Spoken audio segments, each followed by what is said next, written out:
truly green materials. Jadi benar-benar green, nggak ada sama sekali bahan-bahan kimia yang berbahaya, benar-benar biodegradable. Jadi kalau kita pakai misalnya udah bosen, tinggal dikubur, udah selesai, itu akan terdegradasi dengan tanah.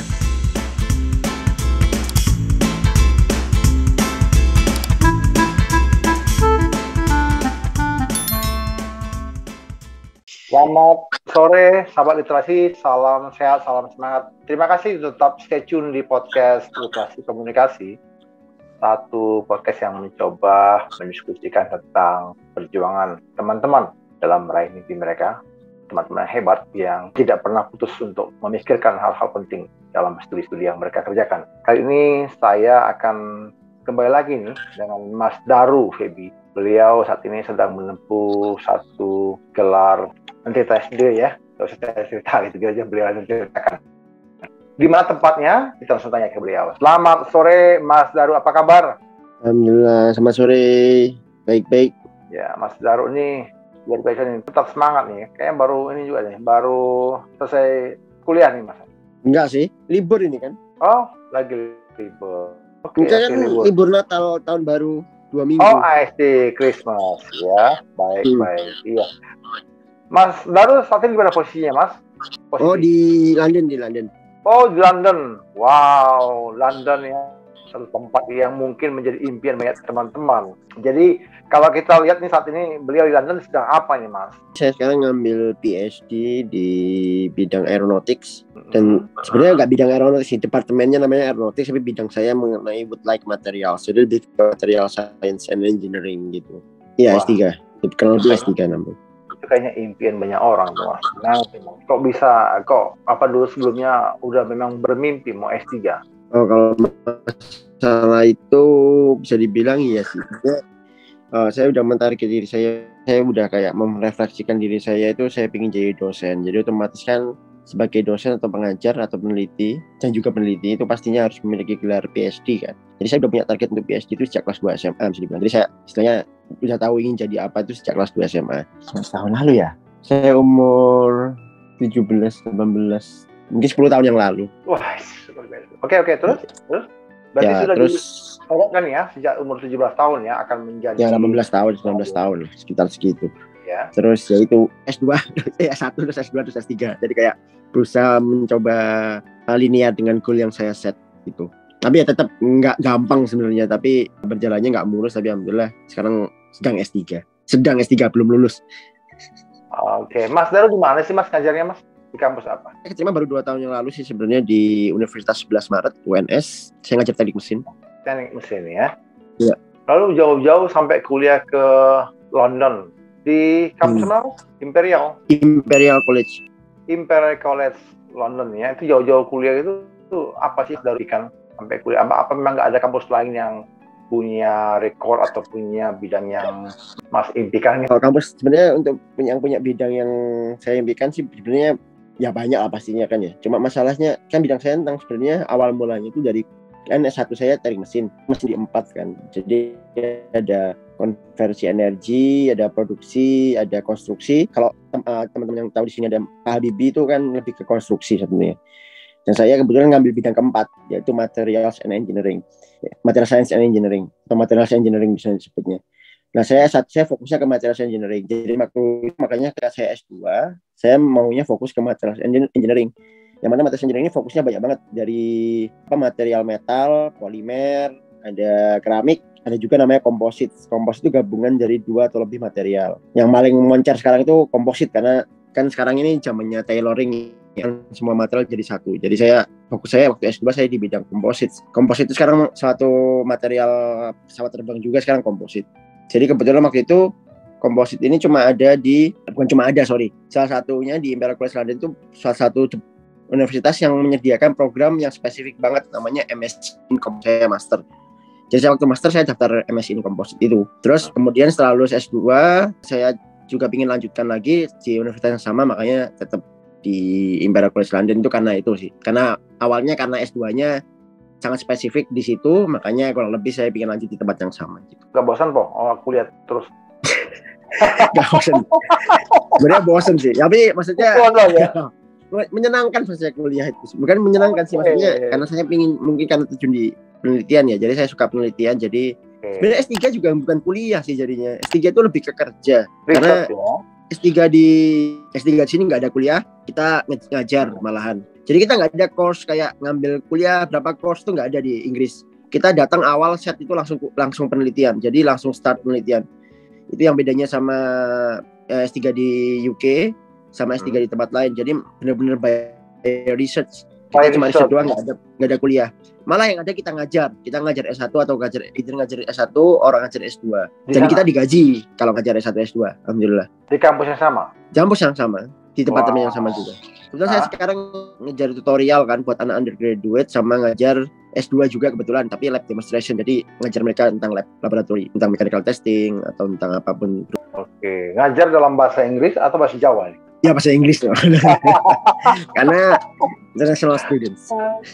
Oke, jadi artinya Anda melatih lagi kemampuan komunikasi dalam berbahasa asing, sembari juga terus meningkatkan kapasitas kita Anda begitu ya. Wah, menarik ya. Sahabat literasi, mungkin mimpi teman-teman untuk sekolah di UK ya. Kita mau tahu nih, UK itu termasuk salah satu negara yang cukup kuat, bahkan negara yang tertua di dunia. Dia tidak mau bergabung dengan Eropa.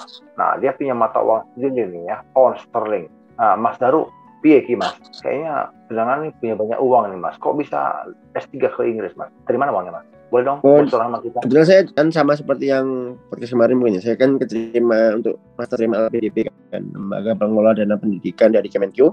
Terus S3-nya kebetulan saya juga dapat lagi dari LPDP juga buat S3. Dapat lagi? Mungkin 2 kali dapat? Iya. Kok bisa Mas? LPDP. Apa nggak ada persyaratan untuk harus sekali atau boleh 2 kali gitu? Ya, kalau bisa 2 kali lah. 3 cuma ada, nggak ada S1. Sekarang ada S1 sekarang. Barusan ini ada beasiswa terbaru LPDP bisa S1. Itu cukup bisa dimanfaatkan sih. Sekarang kan ada S2, ada S3. Jadi sebenarnya nggak ada syarat untuk berapa kali daftar kan sekarang. Jadi kita bisa habis S2, kelar S3. Dan kalau misalnya kita dapat by not aja maksudnya. Kan lumayan juga, kita nggak bayar apa-apa juga, daftar juga gratis, terus kuliah juga gratis, semuanya gratis. Karena kalau bayar sendiri nggak mungkin bisa di Inggris sebenarnya. Bukan nggak mungkin sih, bisa aja kalau kaya ya. Tapi kalau misalnya nggak punya uang susah juga, karena untuk tuition fee di sini itu hampir 500 juta per tahun, including penelitian sih harusnya. Oke, dan Anda sendiri adalah ya 4 tahun ya? 4 tahun. 4 tahun berarti equal dengan 2M dong ya? Wow. 2M ya harusnya ya. Itu dong, kalau 500 juta per tahun kan kali 4. Belum sama living allowance-nya, belum sama sampai 2,5 M kali ya? Iya, belum ya, mungkin lebih lah harusnya. Kan saya dapat per bulan kan dapat sekitar 30 juta per bulan ya dari LPDP. Buat hidup, kalikan aja 30 kali 12 berapa? Banyak lah pokoknya ya. Iya. Waduh. Jadi ini teman-teman juga pengen tahu nih Mas. Kan Anda tadi bilang 2 kali dapat LPDP. Gimana Mas? Tipsnya Mas. Kok Anda bisa lolos 2 kali? Itu kan satu hal prestasi loh. Orang 1 kali aja sampai ini loh Mas. Dapat gitu. Pada 2 kali gitu loh. Doyan gitu loh Mas. Gimana tipsnya Mas? Mungkin kalau yang pertama yang master saya lebih menonjolkan kebetulan saya belum, waktu saya daftar master itu saya belum ada pengalaman kerja yang banyak ya. Jadi mungkin saya lebih menonjolkan ke akademis saya. Kebetulan waktu itu saya cum laude, tapi nggak tinggi-tinggi banget sih cum laude-nya. Jadi kayak highlight aja yang bisa kita lakuin, dan yang penting visa kita harus sekolah sih. Terus kenapa mereka harus milih kamu itu juga penting sih, karena kayak saya bidang yang saya bawa ini kan bukan dibilang banyak sekali di Indonesia, tapi saya bilang aplikasinya itu sangat jarang banget Mas Yan. S2 atau S3 mungkin lebih menunjukkan penelitian yang kita bawa, karena penelitian ini merupakan kayak soul-nya atau nyawanya dari PhD kan. PhD kita nggak menunjukkan penelitian buat apa, nilai bagus juga nggak akan ada gunanya di PhD itu. Jadi kayak waktu PhD yang saya bawa adalah saya ingin belajarin tentang composite atau wood-like materials, material yang seperti kayu, tapi bukan kayu, tapi dari limbah agricultural sawit lah mungkin sekarang saya ini.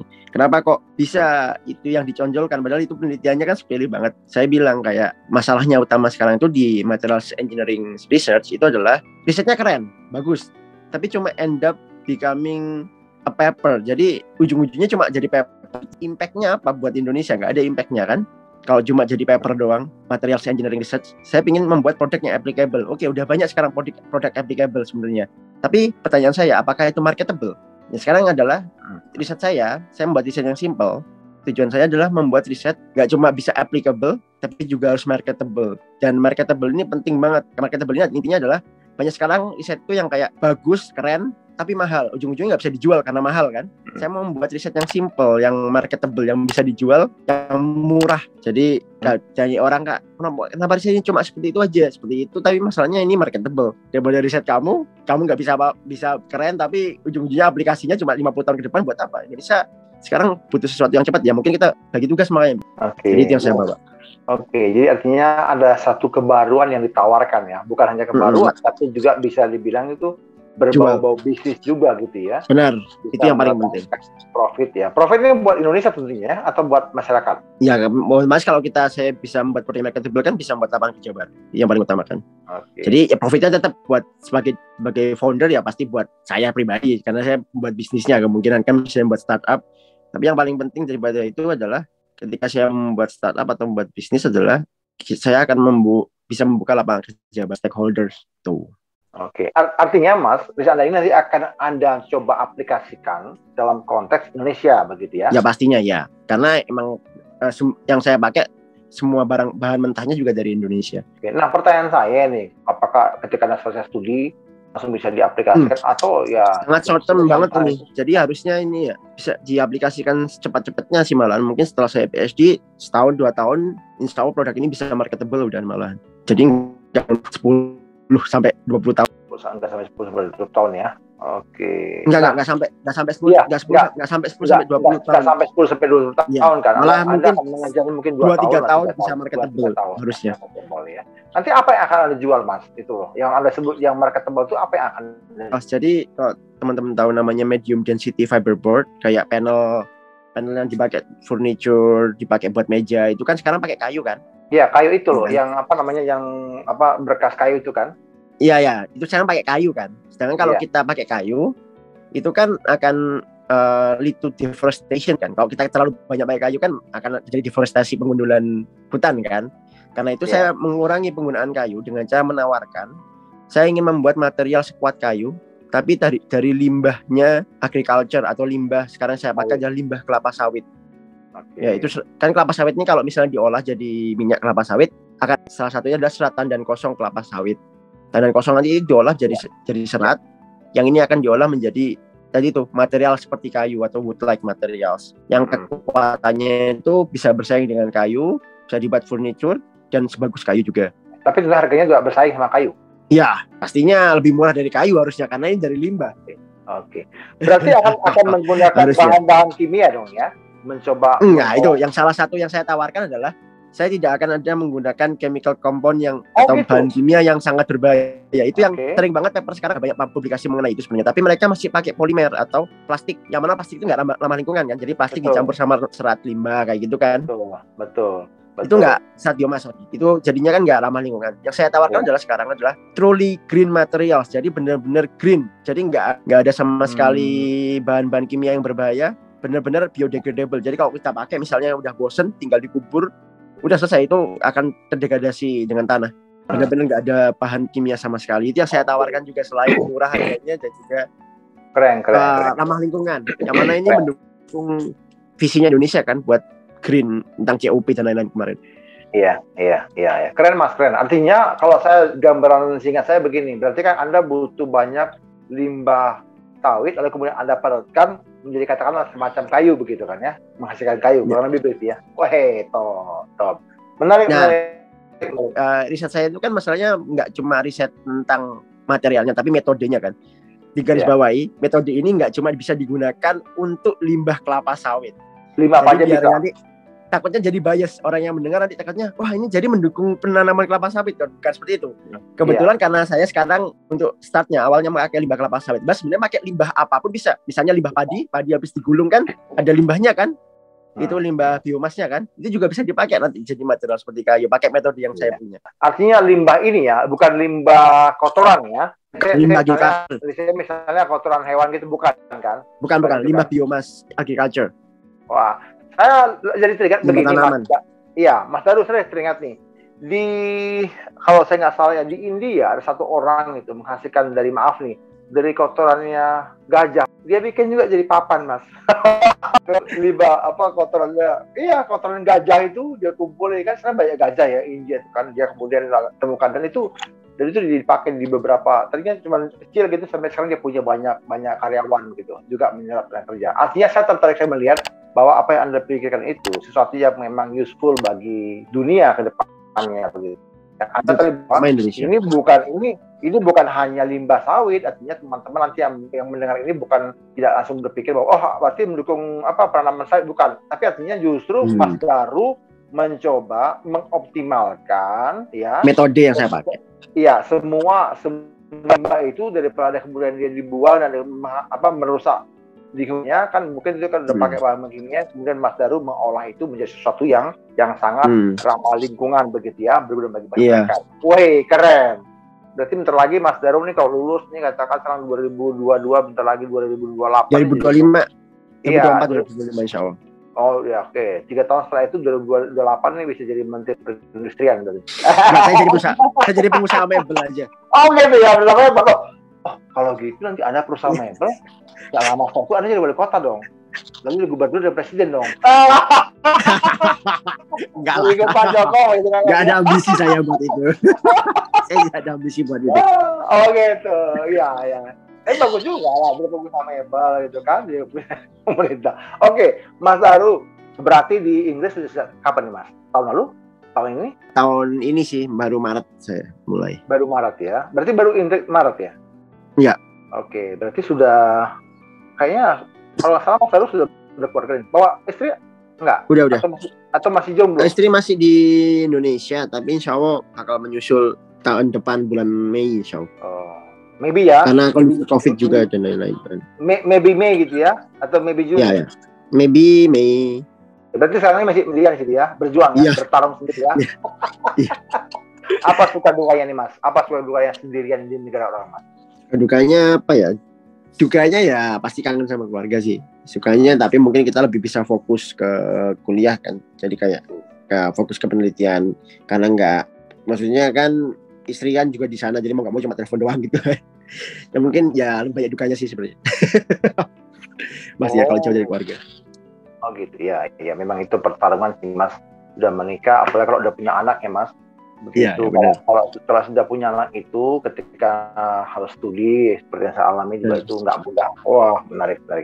Saya lihat semangat Anda nih luar biasa gitu ya. Nah, kalau Mas Daru kan saat ini sudah pernah mengalami ya, melihat juga beberapa temannya ikut-ikutan daftar untuk beasiswa gitu. Apa nih pesan-pesan Mas sama teman-teman supaya mereka punya dreams bisa sekolah ke luar negeri dengan gratis, beasiswa pemerintah itu bisa terwujud? Mungkin lebih ke kontribusi yang nyata. Jadi kalau misalnya kita mau ke luar negeri itu tujuannya ngapain? Kalau misalnya nggak ada tujuan yang jelas ya jangan gitu. Maksudnya lebih kayak mau ngapain, dan ngapainnya itu harus ada short term sama long term goal seperti yang bilang tadi itu. Jadi kalau penelitian saya short termnya saya bisa membuat kayu dari limbah kelapa sawit kan. Long termnya saya mau bisa membuat apapun dari limbah agricultural waste gitu loh, nggak cuma limbah kelapa sawit gitu. Long termnya kan bisa pakai metode saya asalkan semua limbah agriculture bisa dipakai gitu. Jadi kayak buat suatu hal yang benar-benar bisa berkontribusi buat negara. Kalau nggak bisa negara, ya kalau bisa dunia, tapi kalau nggak bisa ya yang penting negara lah. Itulah kenapa yang paling penting. Jadi jangan sampai kayak kita ngerasa wah saya bisa membuat ini, ternyata ketika pulang nggak bisa karena ngerasa kayak nggak ada bahannya, nggak ada alatnya, dan nggak ada fasilitasnya, terus kita akhirnya menyalahkan Indonesia yang miskin atau apa. Itu sangat nggak bijak. Banyak sekali para penerima beasiswa itu seperti itu, kayak dia mengambil proyek yang sangat wah, seolah-olah ketika pulang dia bisa kontribusi di hal itu, tapi ketika pulang ternyata Indonesia nggak punya prestasi itu dan dia cuma menyalahkan Indonesia aja. Itu yang masalah. Jadi dipikirkan dulu yang paling penting, kayak ketika mau berangkat mau ngapain, ketika mau daftar mau ngapain, ketika udah keterima mau ngapain, ketika sudah lulus mau ngapain, itu yang paling penting. Jadi jangan cuma yang penting saya keterima aja, nanti setelah keterima kalian nggak kerja juga sama aja, nggak ada kontribusi, bahkan malah nggak ada kontribusi buat diri sendiri juga malah takutnya. Gitu ya. Nah, apa yang harus dipersiapkan Mas supaya teman-teman bisa lolos dapatkan beasiswa ini? Karena kan banyak sekali kita dengar kabar beasiswa ini seperti salah satu beasiswa yang terbaik di dunia. Pertama dari sisi nominal yang dikucurkan begitu ya, juga tujuan negara yaitu dibebaskan kemanapun begitu, bahkan juga untuk prodinya dibebaskan begitu. Nah, apa yang harus dipersiapkan oleh sahabat literasi? Yang paling pertama pastinya bahasa Inggris dulu, bahasa Inggris atau mungkin bahasa tempat tujuan yang paling penting ya. Jadi kayak percuma kita punya pintar akademik kalau bahasa Inggrisnya atau bahasa yang tempat tujuannya nggak bagus juga nggak akan keterima. Itu yang jadi masalah. Jadi yang pertama bahasa Inggris dulu. Terus yang kedua ya tadi itu visinya mau ngapain. Terus di riset lagi kenapa kok harus universitas itu, kenapa kok saya harus fokus ke penelitian ini. Terus apa sih yang linearitasnya ketika saya pulang nanti kira-kira jalan nggak sih penelitian ini, bisa dikembangkan lagi nggak, itu yang paling penting sih. Jadi biar yang mendengarkan ceritanya itu juga kayak wah bagus ini possible gitu. Jadi nggak cuma kayak wah terus selesai urusannya, enggak, tapi kemungkinan keberlanjutan risetnya juga mungkin gitu loh maksudnya. Nggak harus terjadi, tapi mungkin, yang paling penting itu sangat mungkin terjadi. Menarik ya. Jadi sahabat literasi, bagi teman-teman yang ingin mendapatkan informasi tentang beasiswa kemanapun negara tujuan Anda, di podcast ini kami menyajikan teman-teman yang sedang berjuang seperti Mas Daru ini di seluruh dunia. Ada yang sudah selesai, ada yang masih bertarung begitu dengan studi mereka. Dari berbagai yang ada di Asia, di Eropa, di Amerika, di Australia ya. Kami harap Anda bisa terus stay tune di podcast ini supaya dapat informasi lebih banyak. Nah, kalau Anda memang ingin membagikan juga, kami sangat menyarankan supaya teman-teman lain lebih banyak lagi dapat informasi seperti Mas Daru ini. Mas, satu lagi mungkin Mas, ketika nanti Mas Daru selesai studi S3 ini, legasi apa yang Mas Daru ingin tinggalkan? Baik kepada LPDP maupun kepada kampus Anda studi. Legasi apa ya? Kayak kisi-kisi apa, saran-saran gitu. Maka meninggalkan foto Mas Daru di sana di kampus begitu, dia ada salah satu mahasiswa terbaik begitu kan, boleh juga dong. Itu kan legasi. Enggak sih, saya nggak ada ambisi seperti itu. Saya sih legasi saya mungkin lebih ke saya ingin setelah saya pulang saya ingin kayak menjadi apa ya? Nggak cuma sebagai dosen yang paling pertama, ingin membuat startup yang berhubungan dengan riset saya sekarang, yang mana itu membuktikan bahwa riset yang saya punya itu marketable. Jadi kayak biar orang-orang di LPDP juga paham itu kayak oke, riset itu nggak cuma riset sebagai paper atau mungkin anak LPDP cuma bisa jalan-jalan, enggak, tapi saya juga bisa sesuatu dari situ yang kayak itu merupakan mimpi saya sih, legasi yang ingin saya tinggalkan sih. Yang ketiga terakhir mungkin ya ini ambisi saya banget. Jadi ketika saya ada orang menriset mungkin tentang selulus atau di Google atau mungkin tentang oil palm waste atau oil palm biomass, saya ingin nama saya yang pertama di sini. Mantap. Itu ambisi saya. Ya, kami doakan supaya itu bisa terwujud. Artinya Mas Daru harus kerja keras untuk terus menampilkan jurnal-jurnalnya masuk dalam Q1 Scopus begitu ya. Amin. Iya, jadi Mas Daru terkait kan 2024 selesai Mas ya, atau 2025 ya? Insya Allah, 2025. Oke, berarti selama ini kampus Anda, UNS itu kemudian memberikan restu lah ya untuk studi selama beberapa tahun, 4 tahun ini? Ya, wajib malah. Wajib ya? Oke, iya. Jadi sahabat literasi, sebagai dosen memang kita harus terus menambah kapasitas diri kita. Makin banyak orang bisa dapat ilmu dari kita. Kami berharap video ini, cerita ini, tips ini bisa membuat teman-teman tetap semangat. Jadi tadi Mas Daru juga bilang kalau mengharapkan uang dari orang tua, gajinya sebagai pengajar, mungkin tabungannya mungkin impossible gitu ya untuk bisa studi. Tapi kita berharap semuanya bisa lebih baik. Terima kasih sekali lagi Mas Daru untuk waktu yang diberikan. Terima kasih sahabat literasi, kami mengharapkan teman-teman bisa memberikan subscribe dan juga share lagi kepada teman-teman lain sebanyak mungkin supaya makin banyak orang dapat informasi tentang podcast ini. Terima kasih semuanya, kami berharap kita bisa sama-sama menikmati cerita-cerita yang indah. Terima kasih Mas Daru, terima kasih sahabat literasi, saya Raja Fitipulu pamit. Ya, sama-sama Pak.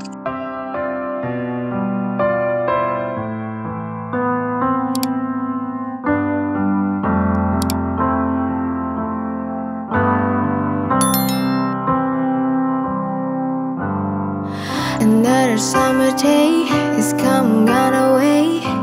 In Paris or Rome, I wanna go home.